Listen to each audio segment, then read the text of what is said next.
오늘 본문의 배경은 1절에 그 땅이라고 기록하고 있습니다. 그 땅은 기근이 심했다. 그러니까 먹을거리가 풍족한 이집트가 아니라 먹을거리가 없는 어디입니까? 약속의 땅 가나안인 것입니다. 이렇게 새로운 장소, 새로운 환경을 비춘다는 것은 새로운 에피소드가 있을 것을 우리에게 암시하는 것이죠. 2절에 보면 갈등이 있습니다. 이집트에 가져온 곡식이 다 먹고 이제 떨어져 없어지게 되었습니다. 그러니 다시 이집트에 가서 먹을거리를 좀 사오라 라고 처음으로 말하는 사람, 이 문제가 이러니 해결책을 제시해 주는 그 리더 누구입니까? 그 아버지 야곱이라고 하고 있습니다. 이제 다 커서 결혼한 아들이 10명이나 넘고 또 그들이 자식이 있지만서도 여전히 이 집안의 우두머리 리더는 누구라는 것입니까? 우리가 요셉 이야기를 하면서 잊혀져 있었던 인물, 잊고 있었던 인물, 바로 야곱이라는 것입니다. 그런데 지금 야곱의 아들들을 보면 두 리더 사이에 갇혀서 이러지도 저러지도 못하는 딜레마에 빠져 있습니다. 한 사람의 리더는 이집트 땅에 있습니다. 3절에 이렇게 말하는 사람이죠. 너희 아우가 너희와 함께 오지 아니하면 너희가 내 얼굴을 보지 못하리라. 곡식도 얻지 못하리라. 그런데 또 한편 가나안 땅에 있는 리더 야곱은 아버지는 이렇게 말하는 것입니다. 우리가 먹을 게 없으니 애굽에 가서 다시 좀 사와라. 그런데 내 막내 아들 베냐민은 못 간다. 그러니까 이 딜레마에 빠져 시간만 흐르고 곡식만 까먹다가 이제 다 떨어져 가는 위기에 처해 있는 것입니다. 이제 자녀들을 대표해서 아버지 앞에 누군가 나섭니다. 3절에서 6절. 막내 베냐민을 데려가야 그 이집트 총리를 만나 곡식을 살 수 있고, 그래야 당신과 당신의 자녀들과 어린 자녀들까지 모두 살 수 있다라고 대표로 말하는 사람 누구입니까?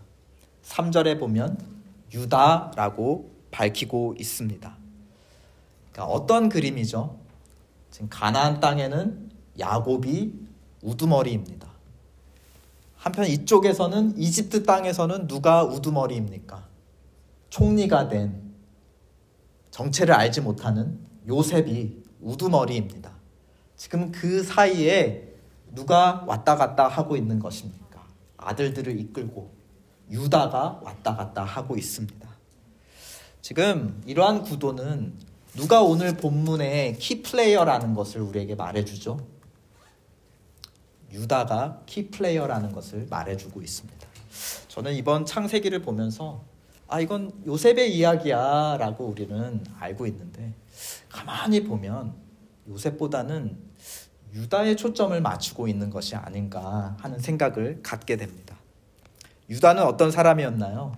요셉을 이집트로 보내버린 장본인이었어요. 그리고 요셉은 죽었다면서 아버지를 속인 사람이었어요. 그러니까 야곱과 요셉을 누가 처음에 떨어뜨려 놓은 거예요? 떨어뜨려 놓은 사람이 유다예요.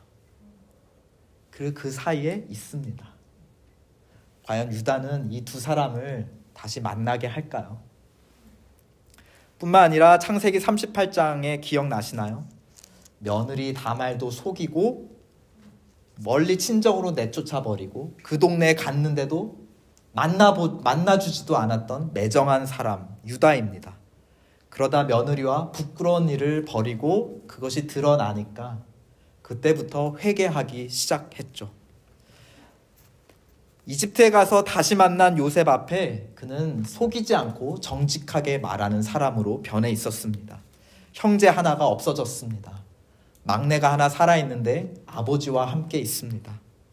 속이는 자에서 정직한 자, 이렇게 유다가 변화되었는데 그 유다의 정직함을 아버지 야곱이 우리에게 증언해 줍니다. 그런데 너 왜 그때 그렇게 정직하게 다 말했냐라고 꾸짖는 중에 유다의 정직함이 드러나고 있어요. 너무 아이러니한 모습이죠. 6절에 보니까 이스라엘 즉 야곱이 이르되 너희가 어찌하여 너희에게 또 다른 아우가 있다고 정직하게 말해서 지금 나를 괴롭게 하느냐? 왜 베냐민도 나에게서 뺏어가려고 하느냐? 아니, 이 야곱의 집안은 참 이상한 집안이에요.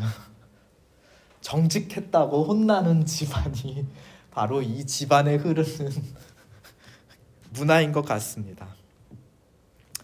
이러지도 저러지도 못하는 딜레마를 풀기 시작한 열쇠도 유다 자신인 것을 8절이 이렇게 말합니다. 저 아이를 나와 함께 보내시면 우리가 곧 가리니 우리와 아버지와 우리 어린아이들이 다 살고 죽지 아니하리라 하면서 9절에 자기 목숨을 담보로 잡으십시오. 내 목숨을 내놓아서라도 베냐민을 반드시 돌려보내겠습니다. 앞서 42장 37절에 보면 첫째 아들 장자 루벤이 비슷한 제안을 해요. 그때는 아직 좀 곡식이 있을 때였는데 베냐민 가야 합니다. 베냐민이 못 오면 내 두 아들을 죽이십시오.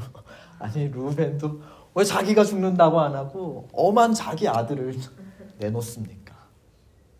그런데 그와 대조해서 유다는 어떻습니까? 자기를 목숨을 내놓는다 하고 있습니다. 지금 아버지 앞에 대표로 말하는 사람은 루벤이 아니라 유다예요.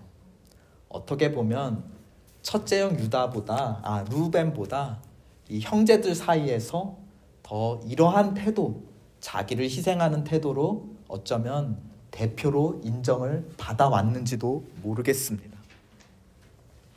앞서 이집트에서 요셉 앞에서 유다는 회개했죠. 요셉이 그때 구덩이에서 또 팔려갈 때 괴로워하는 소리를 듣지 않았다라고 하면서 회개했습니다. 그 모습에 요셉의 단단한 마음도 깨지고 마침내 처음으로 눈물도 흘렸습니다. 이제 가나안 땅에서 유다는 배고픈 가족이 괴로워하는 소리도 들을 줄 알고 또 지금 이집트의 감옥에 잡혀있는 형 시므온이 괴로워하는 소리도 들을 수 있는, 그러면서 자기를 희생할 줄 아는 마치 다음 세대의 리더로 성장해 있는 것을 우리는 보고 있습니다. 이런 유다의 모습에 이번에는 누구의 단단한 마음이 깨졌을까요? 이집트에서는 요셉의 마음이 깨졌어요. 이제 가나안 땅에서 이러한 유다의 모습을 보며 또 한 사람의 단단한 마음이 깨지는데요. 11절에 그 사람이 등장합니다. 누구입니까? 그들의 아버지 이스라엘이 그들에게 이르되 그렇다면 그렇게 해라. 지금까지 베냐민은 절대 못 보낸다 라고 마음을 단단하게 먹고 있던 또 한 사람, 가나안 땅의 리더 야곱의 마음도 유다를 통해 깨어지기 시작합니다. 그러면서 더 나아가 이렇게까지 해라 하며 야곱도 자기의 것을 내어놓기 시작합니다. 11절에 그나마 남아있는 가장 값진 재산들을 가지고 가라. 또 12절에 갑절의 돈도 가지고 가라. 또 13절에 마지막으로 자기한테 가장 소중했던, 마음속에 꼭꼭 가장 숨겨놓았던 소중한 재산 베냐민마저 데려가라 라고 차례차례 내어놓습니다. 단단한 마음이 깨졌다는 증거죠. 그렇죠. 그래서 이거는 절대 내보낼 수 없어, 내가 이룰 수 없어 라고 단단하게 잠그고 있던 것들을 하나하나 내놓는데 끝에는 베냐민마저 내어놓았다라는 것입니다. 우리는 요셉과 또 형제들을 통해서 알고 있죠. 그들의 단단한 마음을 깨트리는 것 무엇입니까? 오직 하나님의 은혜라는 것을 우리에게 암시하고 있습니다. 그 증거 14절에 아버지 야곱의 고백을 통해 들을 수 있습니다. 우리 한번 다 함께 읽어보실까요? 14절 시작. 전능하신 하나님께서 그 사람 앞에서 너희에게 은혜를 베푸사 그 사람으로 너희 다른 형제와 베냐민을 돌려보내게 하시기를 원하노라. 내가 자식을 잃게 되면 이르리로다. 아멘. 그래서 전능하신 하나님이란 표현이 너무 흥미롭습니다. 왜냐하면 아브라함더러 자기 고향 친척 본토를 떠나라고 부르신 하나님은 자기를 전능하신 하나님으로 계시하셨어. 또 이삭이 형 에서를 피해 집을 떠나가는 야곱을 축복하면서 전능하신 하나님이 너와 함께 하셔서 너를 번성하게 하시기를 원하노라 라고 축복합니다. 또 야곱이 집을 떠나 베델에서 돌베개 잘 때에 그때 만난 하나님이 야곱에게 자신을 누구라고 계시하느냐? 나는 전능하신 하나님이라. 그러니까 야곱이 여기서 전능하신 하나님이라고 부른 것은 아브라함의 하나님, 이삭의 하나님, 그리고 자기의 하나님, 이제 그 약속의 자손의 하나님, 그 언약의 하나님을 누구에게 맡기는 것입니까? 누구와 함께 하시기를 그 언약을 전수하는 것입니까? 이제 너희와 함께 하시기를 원하노라 하면서 이제는 이스라엘 자손의 하나님이 되시기를 축복하고 있다라는 것입니다. 근데 이 상황들을 보면 이 전능하신 하나님은 가장 소중한 것을 항상 잃어버리게 하셨어요. 아브라함도 모리아 산에서 가장 소중한 것, 누구를 잃어버리게 하셨죠? 이삭을 바치라, 잃어버리라 하셨어요. 아브라함은 믿음을 가지고 잃어버리면 내가 잃어버리리라 하고 이삭을 바쳤습니다. 근데 잃어버렸을 때 어떻게 되었죠?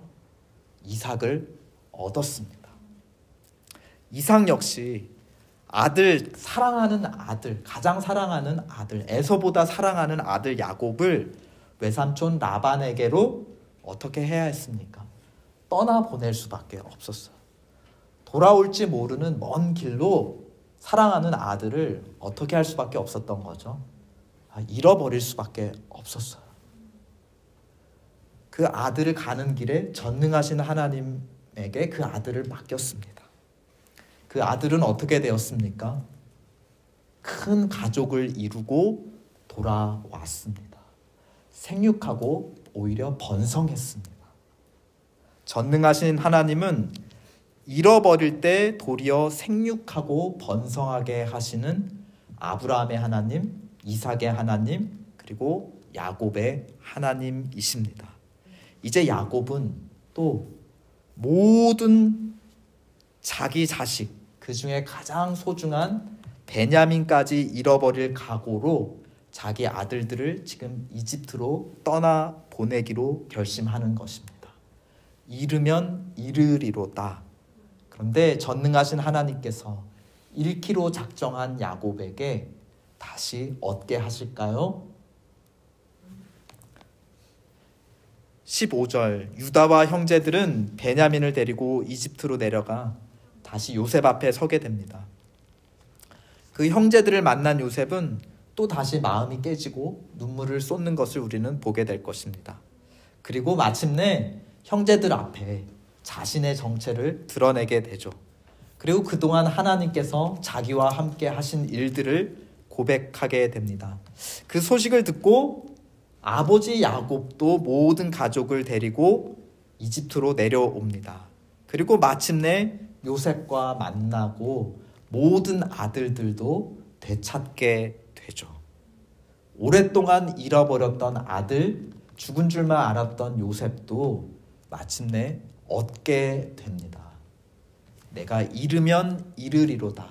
전능하신 하나님 앞에서 잃어버린 자에게 전능하신 하나님은 어떻게 하셨다 하는 것을 우리에게 동일하게 증거하고 있는 것입니까? 전능하신 하나님의 앞에 믿음으로 잃어버린 자는 잃어버린다? 아니다. 돌려받는다. 뿐만이 아니라 그렇게 하나님의 자손은 이집트에서 생육하고 더 큰 민족으로 번성하게 됩니다. 잃어버릴 때마다 도리어 더 생육하고 번성하게 된다. 그것이 아브라함이 고백하고 이삭이 축복하며 야곱이 축복한 전능하신 하나님의 의미라는 것입니다. 이르면 이르리다. 아버지 야곱이 고백하기 전에 누가 이 고백을 먼저 했나요? 오늘 본문 속에 9절을 보면 내가 그를 위해 담보가 되겠습니다. 내 목숨 잃으려면 나는 잃겠습니다. 먼저 아들 유다가 고백했습니다. 그러니까 이 아들 유다가 이집트와 가나안 땅을 왔다 갔다 하면서 요셉의 마음도 하나님의 은혜로 깨트리죠.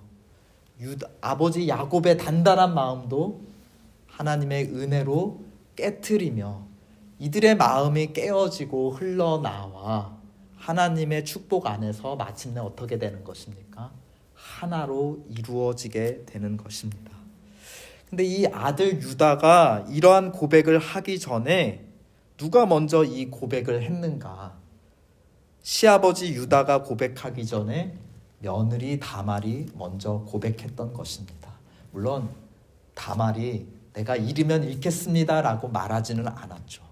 그러나 아버지 유다의 그 집안 자손이 끊어지는 것을 막고 그 하나님 가정의 유산이 계속 이어지도록 하기 위해서 어떻게 보면은 자기의 부끄러움, 자기의 명예를 버리고 마치 창녀처럼 되어서 자기를 잃어버려서 그 유다의 가족을 되살린 것, 그것이 바로 다말의 행동에서 보여지는 앞선 고백이었던 것입니다. 그리고 그 사건으로부터 유다가 처음으로 회개하기 시작했다는 것이죠. 이르면 이르리다.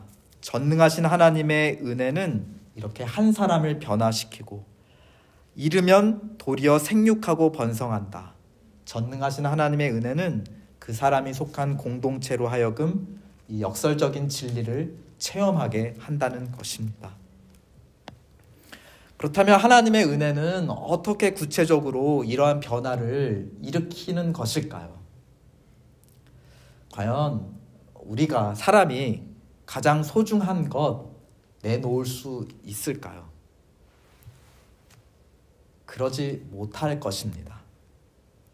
가장 소중한 것을 내놓았다라는 것은 야곱이 베냐민을 내어놓았다라는 것은 어쩌면 이렇게 해석할 수 있어요. 지금까지는 그게 제일 소중하다고 생각했는데 그것을 잃어버리면 안 된다고 생각했는데 이제 그거보다 더 소중한 것을 나는 발견하게 되었다. 그래서 그보다 더 소중한 것을 나는 킵하고 덜 소중한 것, 이제는 덜 소중해진 것, 그것을 내어놓는다라는 뜻일 수도 있겠습니다. 하나님의 은혜는 그렇게 우리의 눈을 뜨게 해줍니다. 우리의 가치관을 변화시키는 거죠. 우리 안에 가장 소중하다고 여겼던 것의 가치를 바꿔주시는 것입니다. 하나님은 변화된 유다를 통해 야곱에게 가장 소중한 것, 내 젊은 날에 나와 함께 하셨던 전능하신 하나님을 되찾게 해주었습니다. 변화된 유다를 통해 하나님은 유다의 자손으로 우리에게도 가장 좋은 선물을 해주셨어요. 유다의 자손으로 누구를 선물해 주셨죠? 우리의 연약함을 동정치 못하시지 않으면서도 죄가 없으셔서 하나님과 우리 사이를 이어주는 가장 최고의 선물 예수 그리스도를 우리에게 주셨습니다. 이 선물을 받은 자들 중에 한 사람은 이렇게 고백하는 것을 우리는 빌립보서에서 발견하게 됩니다. 우리 한번 스크린에 말씀으로 함께 볼까요? 이 사람을 보면 그 마음속에 가장 소중한 게 있었어요. 그것은 할례였고 아브라함의 자손이라는 자부심이었고 모세의 율법을 반드시 흠없이 지켜야 한다는 그 율법의 의무, 이것이 이 사람 마음에는 가장 소중한 것, 잃어버릴 수 없는 것이었습니다. 그런데 어느 날 무슨 일이 일어납니까? 그보다 더 소중한 것, 더 귀한 것을 발견하게 된 거예요. 숨은 보화를 발견하게 된 것이에요. 그러자 이 사람이 무엇이라 고백하는지 한번 들어볼까요? 그러나 무엇이든지 내게 유익하던 것을 내가 그리스도를 위하여 다 해로 여긴다. 또한 모든 것을 해로 여김은 내 주 그리스도 예수를 아는 지식이 가장 고상하기 때문이다. 내가 그를 위하여 모든 것을 잃어버리고 심지어 배설물로 여긴. 왜 잃어버릴 수 있는가? 가장 소중한데 나는 그럼에도 잃어버릴 거야 라고 말하고 있나요? 아니에요. 그런 줄 알았는데 하나님이 주신 더 소중한 거를 보니까 이거는 거기에 비교해서 어떻다는 겁니까? 아, 배설물이잖아. 그러니까 모든 것을 잃어버릴 수 있었다. 그 이유는 그리스도를 얻고 그 안에서 발견되려 함이라 하였습니다. 무엇이 바뀐 거예요? 가치관이 바뀐 거예요. 저울을 해봤는데 예수 그리스도가 훨씬 값어치 있다는 것을 깨닫게 되었다는 것입니다. 그래서 이것을 버리고 이제는 무엇을 마음 가장 깊은 곳에 간직하기로 결심했다는 겁니까?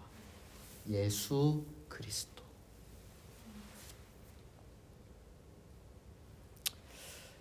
그 이유를 또 다른 본문 갈라디아서 2장 20절에서 이렇게 밝히고 있습니다. 이 말씀 함께 읽어볼까요? 시작.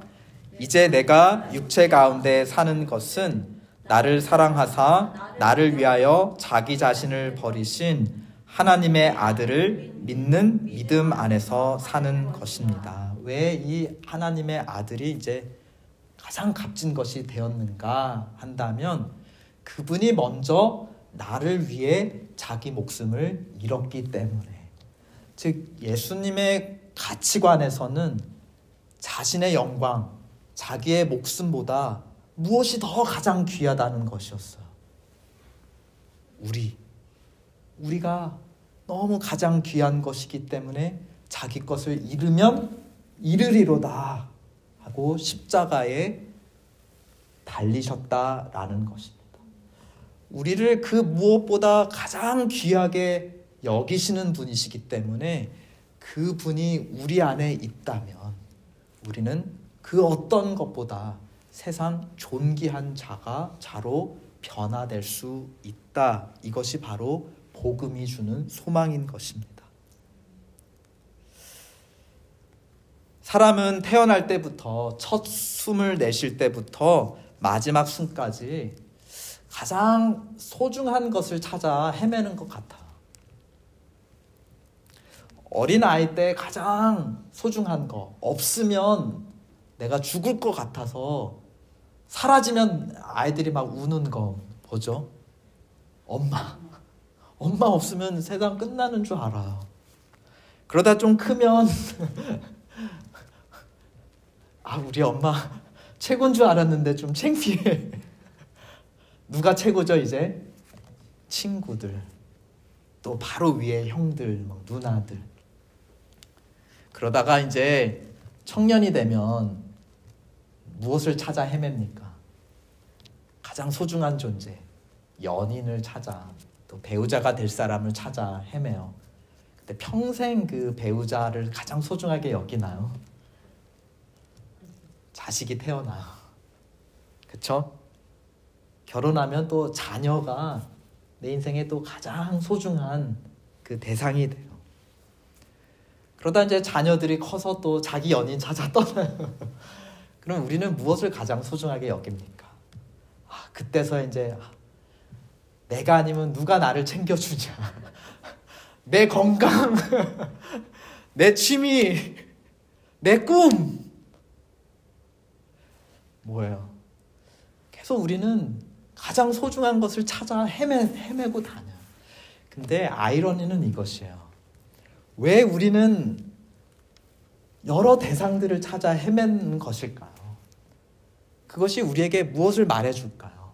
이 세상에는 그 무엇도 진정으로 영원히 가장 소중한 것은 없다는 것을 우리에게 말해주고 우리 스스로 그거를 증명하면서 살고 있어. 그런 점에서 우리는 방황하고 있는 것이죠. 그러니까 우리는 무엇이 있어야 사는 존재라는 거예요. 나를 만족시켜주는 사람이 있어야 산다는 거예요? 아닙니다. 내가 귀하게 여길 수 있는 거, 내가 내 삶을 바칠 수 있는 거, 그 대상이 있을 때 우리는 살맛이 나요. 근데 그 대상이 자꾸 우리를 떠나요. 우리는 슬퍼요. 그러면은 그 허전함을 어떻게 해야 될까요? 우리는 또 채워야 해요. 뭔가로 찾아야 해요. 의미를 부여해야 해요. 우리는 그 대상을 계속 찾아 나서고 떠나보내고 또 찾고 영원토록 방황합니다. 그런데 우리에게 기쁜 소식이 있습니다. 무엇입니까?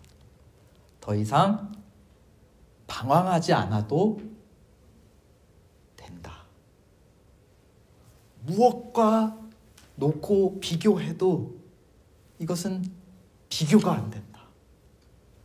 모든 것을 쓰레기로 만들어버린다. 마치 연예인 앞에 서면 아무리 일반인 중에 잘생긴 사람도 어떻게 되죠? 뭐가 된다고 합니까? 오징어가 돼버린다. 그러한 대상을 우리에게 주셨다. 누구입니까? 예수 그리스도라는 것입니다.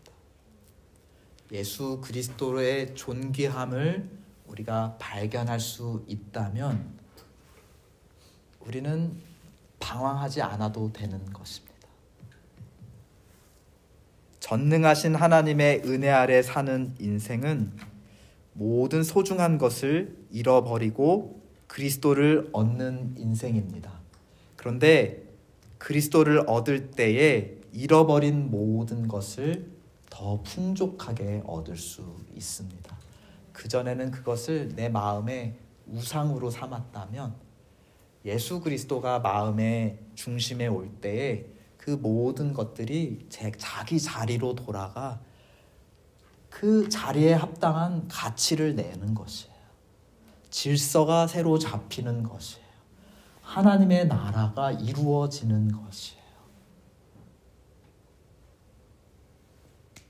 전능하신 하나님의 은혜 아래 사는 인생은 주 예수보다 더 귀한 것은 없네 노래하는 인생일 줄 믿습니다. 그러므로 예수 그리스도가 정말 그만한 가치가 있는가라고 여전히 내가 확신하지 못하고 있다 하면 그것이야말로 우리가 하나님께 은혜를 구해야 하는 기도 제목인 것이에요. 주님, 내 인생의 중심에 가장 존귀한 자로 떠나지 아니하는 영원한 부활의 왕으로 좌정하여 주시옵소서. 내가 의롭게 여길 수 있는 나의 자랑도, 내 자식도, 나의 경력도, 그 무엇도 나의 영원한 왕이 될 수 없습니다. 나의 영원한 왕을 나는 찾고 있습니다. 주님, 그 주님을 보게 도와주시옵소서.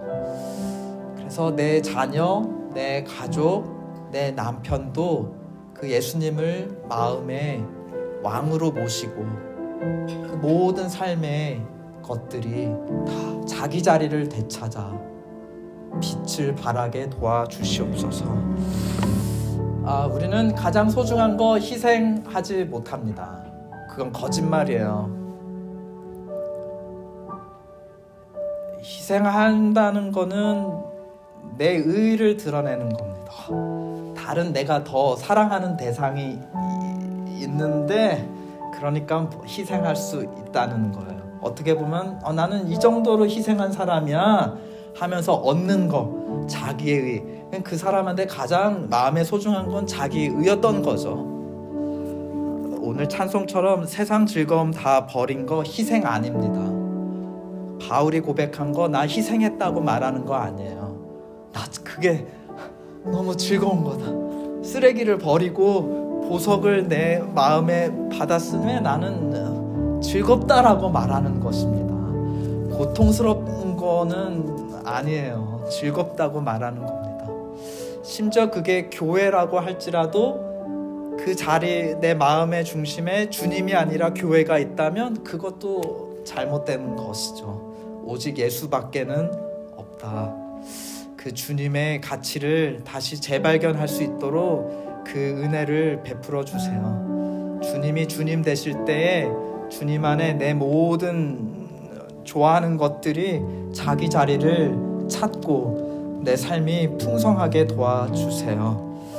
잃게 하시고 다시 얻는 은혜 허락해 주세요. 우리 잠시 기도하겠습니다.